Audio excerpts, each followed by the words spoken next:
He's just a hack. He's just an absolute hack. And he gets his ass kicked by his teammates every week. It's just, it's terrible. It's just terrible. Welcome back to another episode of the Believe in NFL Draft Prospects podcast. I'm Joe DeLeone, joined by Ryan Roberts. Assuming my internet cooperates on today's episode, as we tried to record yesterday, was completely bonked over the head with really poor internet, powered through on the FCS show, but we're going to see how far we can make it. So far, so good, Ryan. I'm hoping that we don't jinx anything. But today we're talking Keanu Benton from Wisconsin for our next interior defensive lineman show, and Sayaki Ika from Baylor. We've got the big boys today, Ryan. Are you excited? Yeah, man. Now they both play nose for their teams, but they're very different type of noses, which is going to be interesting. Unfortunately, I already know a little bit of what Joe's going to say about each player with our technical mishap, but it's if anything, this is probably the most fun show that we've had this week, man, because like Jalen really disagree. What's you disagree? No, it's because we really disagree. That's why it's fun. It's because we really disagree, and then also it's always fun to watch a big guy, man. Like Jalen Carter and Brissy are like completely different cats comparative to these dudes, but like they are just massive guys and pretty cool backstories, really. I think both guys have a pretty neat backstory when you kind of diagnose it a little bit. So I'm not actually privy to those backstories, so curious to hear it for both of them. No, but you hit the nail on the head, though. Watching the big dudes move is so freaking fun, and as anyone knows, I think everyone who evaluates players, or even if you're not a scout and you just watch film, everyone has biases in scouting. And if you've been listening to this show for long enough, and you've been listening to my first cycle, isn't it just biases? Is it biases? Is that the word?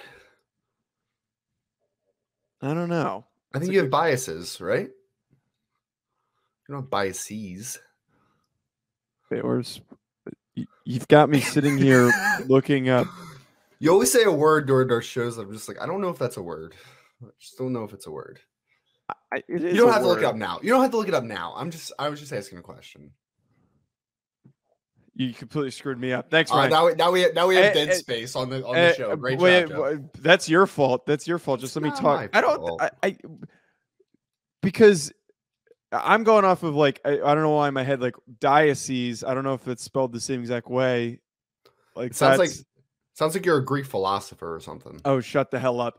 There is bias with everyone has their own bias when it comes to scouting. And mine happens to always be with the big dudes. And if I love a guy that can move at an outrageous size, I, for whatever reason, am always attracted to that. I don't know if that makes me, I don't know if that is a negative aspect of my evaluation process, but like, I mean, Ryan, if you had to come up with something that you think you always lean into, what do you think it would be? It used to be technicians at edge that had great hand usage and great plan, but weren't great athletes. So like I loved Derek Barnett when he was coming out of Tennessee. That plays for the Eagles, who's not turned out to be very good. I think he had more personal fouls last year for the Philadelphia Eagles than sacks.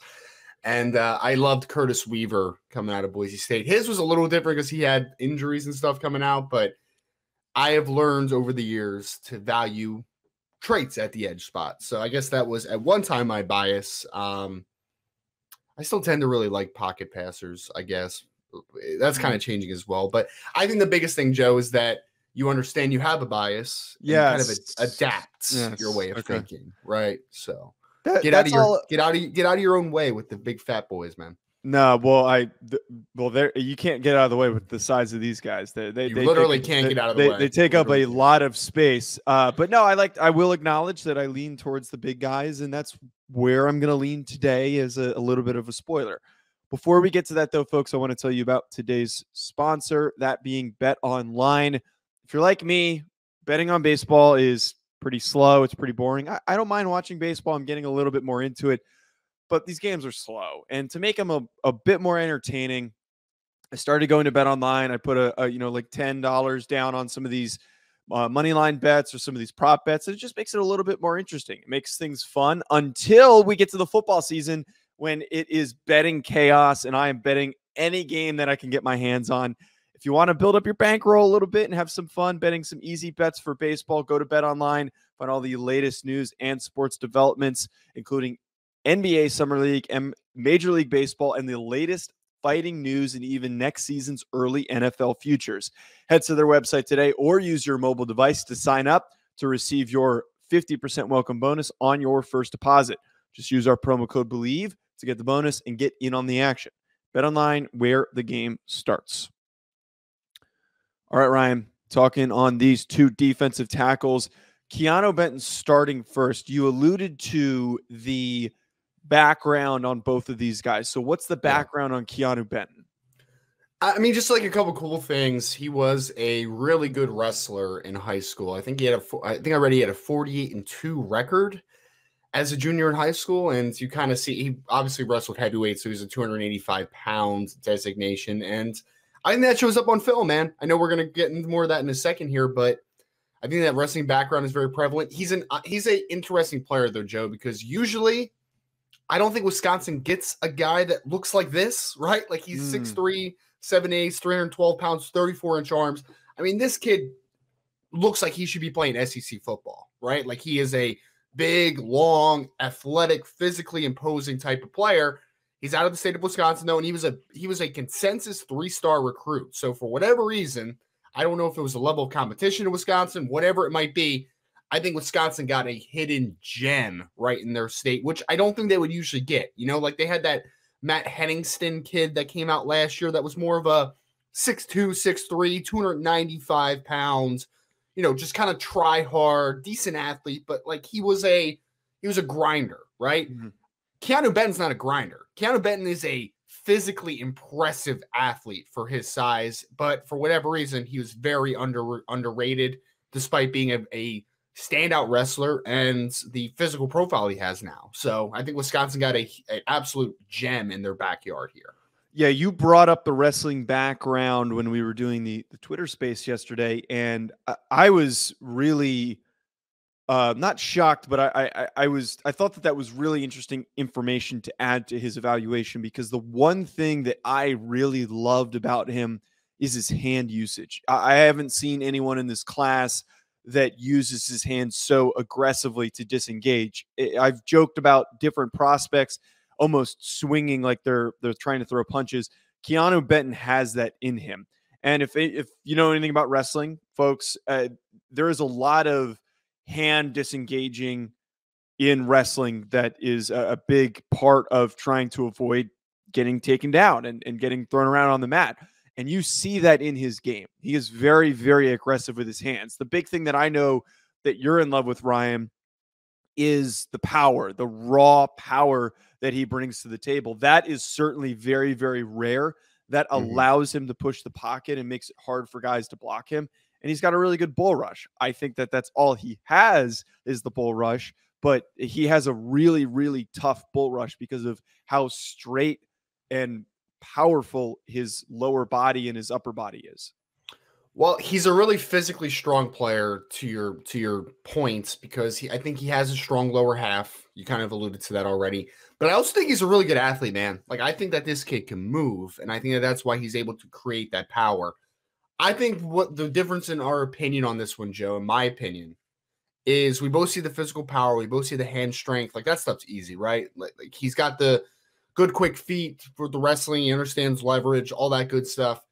I think that he is limited in this defense because he is, for Wisconsin, they're like, you're going to play nose, you're going to beat up on centers, you're going to take on double teams, you're going to kind of do a lot of the dirty work. So he doesn't get the tackle for loss numbers. I think he had like 5 tackles for loss, 2.5 sacks, something like that. Mm-hmm. He doesn't get the flashy numbers, similarly to how we kind of talked about Jalen Carter a little bit, you know, the last episode out of Georgia. But I think that there's a lot of upside with his movement skills. Like I think at the next level, you can put him at 3. You can put him at 4. You can put him at 4I. And if he's a 3 tech on the next level, I think you could let him be an attack style player. Like I don't think he has to be a 2-gapping player where you're limiting his ability to create penetration and havoc. I think that he has a lot of upside in that regard, which I just think and no fault to Jim Leonard. He's a great defensive coordinator and it works at this level. But my point is that I think that Benton can do more from that gap style defense. I think that he can create a lot more havoc and a lot more pressure if he was able to, given that leeway and giving that ability to do it.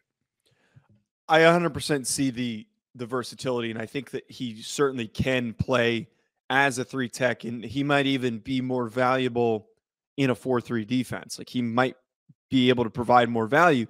Yep. Where I get ultimately hung up is I see the upside as him providing more value as a pass rusher, but it didn't show up on tape when I was watching him.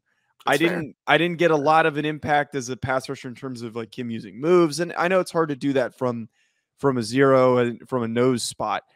The main thing that contributes to this, though, is I think that his motor is not great and his stamina is pretty poor. There were a lot of plays where I was watching him, and if he didn't get off immediately and he wasn't getting a fully clear open path, but like was getting past the blocker or pushing him back, if he got slowed down a little bit, he ran out of energy very, very quick. And there were some drives where it felt like he was a little bit gassed and wasn't giving a full effort.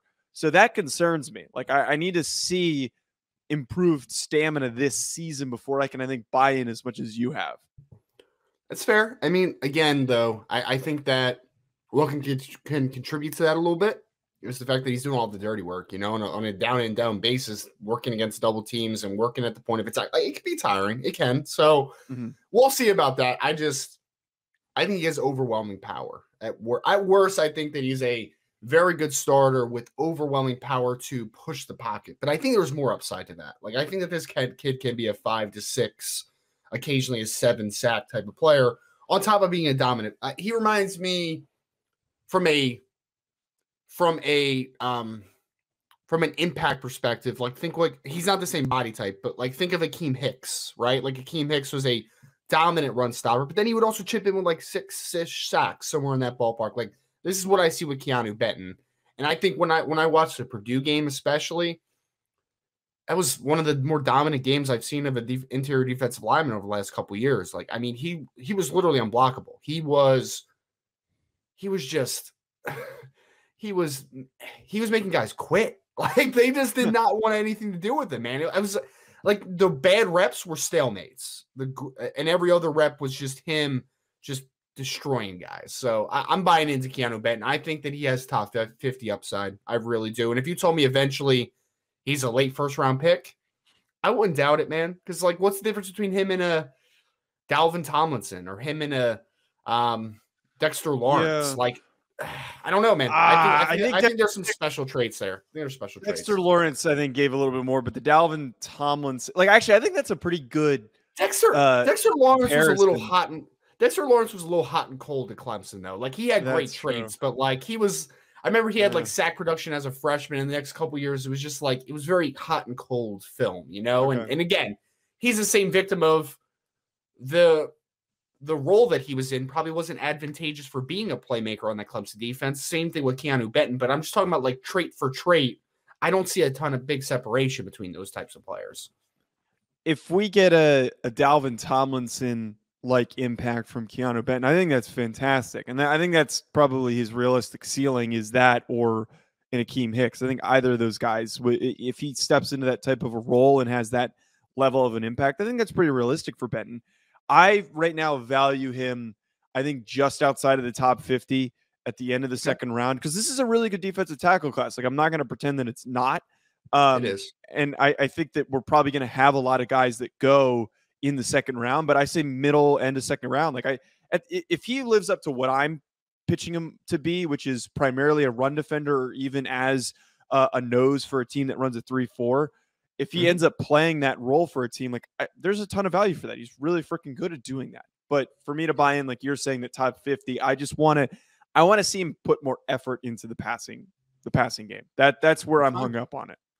The reality, though, is that we might not see it at Wisconsin. Like, we might not get the full scope of what he can do, just because why would you change his role in the defense? He's an ass kicker right now for the role that he's being asked to do. So I think this is one where you have to get a little creative with what your upside is. Like, this is a projection, right? But I think the traits warrant a projection. Like I just think there's something there. We'll see though. I mean, this is the great part of summer scouting is we don't know all the answers, but we will find out eventually what the answers What's are. his eligibility? Can he be He a senior bowler? He's a senior bowler eligible guy, I believe. Yep. Okay. Because then maybe we get to see him in some different roles at the Senior Bowl, and then that can provide a little bit more clarity. Maybe he's a Travis Jones kind of guy that we don't really have the full perspective on him, and then he goes in there and moves around a little bit and kicks everybody's ass.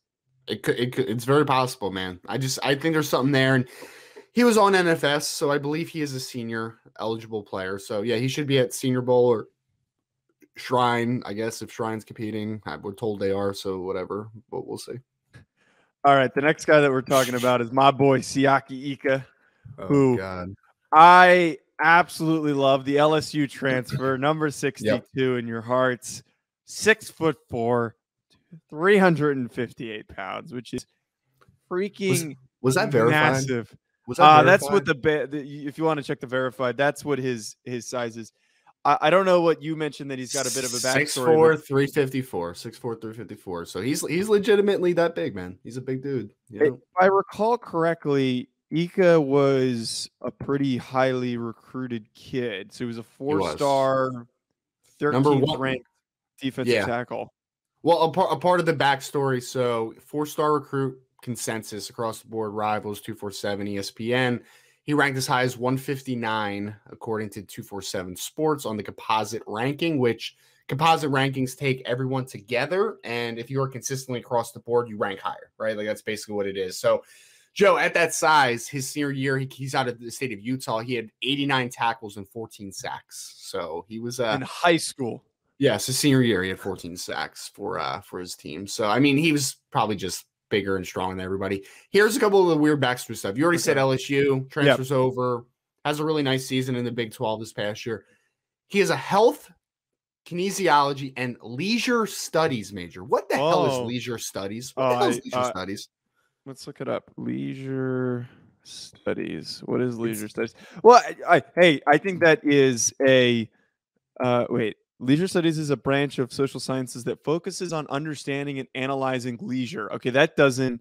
Recreation and tourism. So it's.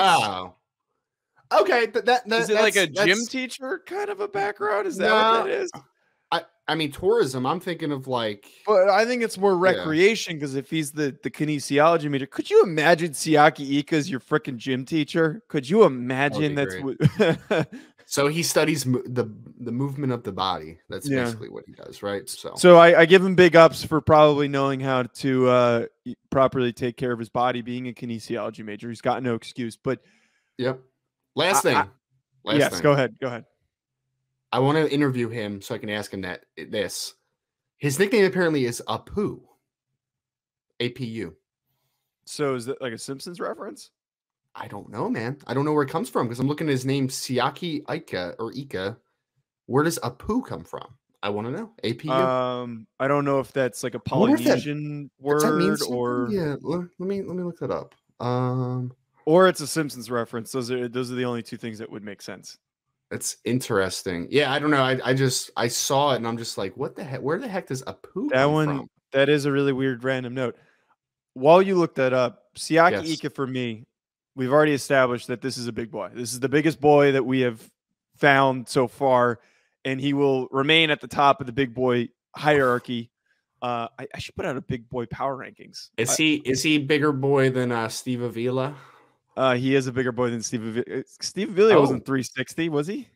I mean, he was like 340 something, but he was a big guy. Apu, apparently there's I found it on Hawaii.edu. Apparently it means a small drinking vessel, usually made of coconut shells. Huh. That's interesting. Don't know why he's a small vessel. That's why. It's that. Okay, we don't want to get caught up in this. I think that Keanu Benton is obviously the stronger player of the two, but to see a player of this size to be able to move the way that he does and on some of his best reps, he is freaking scary to watch. And we were on the space yesterday. You were knocking him a little bit, but then you threw out the this is Danny Shelton.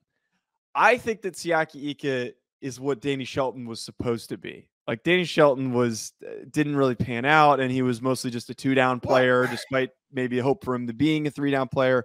Vita Vea is on a different category, and I don't want to compare the two.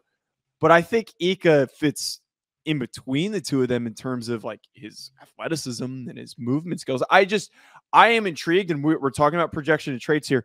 Like if he didn't play every down at Baylor, and I think that maybe if he has an increased role this upcoming season, which I'm rooting for, I'm willing to buy in even more than I am right now. Like, I think this is a top 50 guy just because he's so goddamn big. And at the very least, you're getting a guy that is immovable, that is so freaking wide, not just from the fact that he's hard to move because he's so heavy, but he literally takes up 2 gaps. Like, he's almost that wide watching him on film.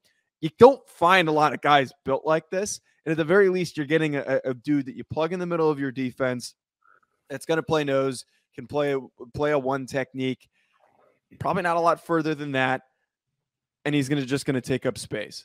Not necessarily someone who always pushes the pocket, but I got more effort from Ika than I did from Keanu Benton. That's where I'm hung up, is that I saw him play through the whistle. And the funny thing, before I let you jump in, Ryan, I wrote down in my notes that I liked his pass rush style is very odd and a little bit unique because it's like he's trying to push his way through a crowd. He's so big and he's able to do this. He's just kind of just shoving people out of the way, and then he finds his path eventually. Like I watched the West Virginia game, and that was his best game last year. And I think that there's value to just how much space he eats up because he's so goddamn big. This is my hang up with Ika. Okay. Right? You mentioned the 2 guys that he's going to be compared to. You mentioned them. Danny Shelton, Vita Vea. One guy, Vita Vea, is an every down player because he is a special athlete for his size, and he has that upside. Danny Shelton was not a special athlete, but he was overdrafted because he had a great year at Washington. And he was overdrafted, Joe, but he wasn't a bad player. Like, Danny Shelton's been a good run stopper in the NFL. It's just he should not have been a first-round pick. Like, that's kind of the conversation. So you say that you think Ika is a really good athlete for his size, and I don't disagree there. My question is, and I think you already said that he's in between, is he teetering closer to Vita Vea or is he teetering closer to Danny Shelton? I think that's the big separator.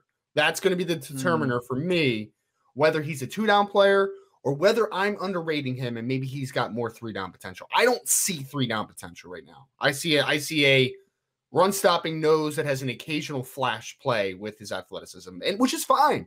There's nothing wrong with that. I don't want this to get painted like I don't like Sayaki Ika. I think he is a good football player who I think will have a role at the next level. I just don't know how valuable the role is. That's my issue with it. It seems like we both have the opposite opinion on either guy. Each guy. So like you're kind of seeing how I see Keanu Benton, and I'm the other way around. I totally understand the perspective, but like for me, I think that athleticism at that side, like I don't think Keanu Benton's like heads above Sayaki Ika as a better athlete. But to answer your question, I don't think there's like a vast difference. But you have to understand the context too here that like Benton's smaller than Ika. Like what was Benton's weight? Was he like 320? 315 or 314, something like that. And you've basically got a 40-pound difference between the two, which is like a tremendous size difference. I think that he moves really, really well for that size profile. And I just wonder if you can get a little bit out of him. I'm not worried if he's going to get fat and out of breath mid-play. I kept seeing that with Benton, and he's not as big. Like that's where I'm getting hung up. And I saw more effort from Ika, which I think that maybe you can get more out of him as an occasional pass rusher, but probably not going to lean on him to do that too often. To answer your question about him and Vita Vea. Well, here's the difference, right? Yeah. Here's the separator, Joe. I just looked up both combines for both Danny Shelton and Vita Vea. Okay. Vita Vea, 6'4", 347 pounds, ran a 5.1 flat and had 41 reps on the bench. Jesus, that's insane. Danny Shelton, on the other hand, was 6'2" and some change, 339. He ran 5.64. 34 reps on the bench, 30 and a half on the vert's pretty good, 95 inches on the broad. The other numbers are okay, but like 5.64 is slow. Like that is very slow. So that's why I asked before. Ika's faster than that. Ika's, Well, I think. What's he Ika's going to run? Call your shot. 5'2". Wow. If he's at 360, he's going to be like a 5'2", 5'3" guy. I think he's got some juice to him. He moves. He takes him a little time to get going, but what did you say Vita Vea ran again? 5'1" flat.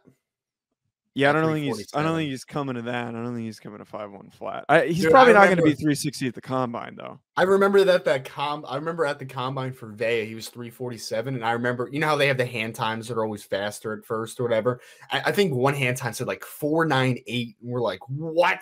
What did he do? He just ran what?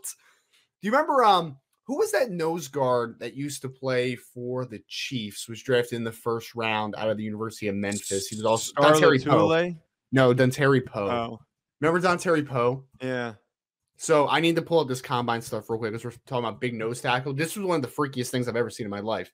So where is it? Dontari Poe. Here we go. Joe, listen to this stuff, man. It's insane. Dontari Poe was 6'3" and a half, 346 pounds. He ran, guess what he ran? 4'9". 4.89 in the 40. Had a 105-inch broad, 4.56 20-yard shuttle, which is pretty good. And he had 44 reps on the bench. He ran sub 4.9 and had 44 reps on the bench at 346 pounds. That is nuts, man. Like that doesn't even make any logical sense. I'd be curious to see what he could test out as. I think that might be also a huge determiner of his stock. But yeah. Where would you rank him though? Because I think he's a top 50 player. I think he's more a third roundish. I think he's a top 100 player. Okay. Top 100 player. I'm a little lower on the roll, in my opinion. Like I think he's a 75 to 100 type of player right now for me. If he goes into the season and he just is a dominant pass rusher and he shows a lot more in that department, then he can eke himself up, obviously, right? But like, I don't know. I personally, I know we disagree on this and we've talked about this a bunch already. I see a much better athlete on film in Keanu Benton than I do in Sayaki Ika. Not much better. Like pertinent to their size, it's kind of close. But like I think Keanu Benton just in a vacuum is a better athlete. So, no, I totally understand where you're coming from, and we agree to disagree on this episode. But next episode, we've got two more guys: Kalijah Cansey and Jaquelin Roy. Is that Jaquelin? Is that the pronunciation we think? I'm gonna call him Jacqueline. I think it's Jaquelin. I would assume it's Jaquelin. I'm calling him Jacqueline. You should ask him. So you don't miss out on that at Joe DeLeone, at Rise and Draft, at NFL Prospects Pod, Hack City on YouTube. And we will be back to talk to you tomorrow and then eventually round things out with a full breakdown with Alex. Enjoy the rest of your week, folks. We will be back.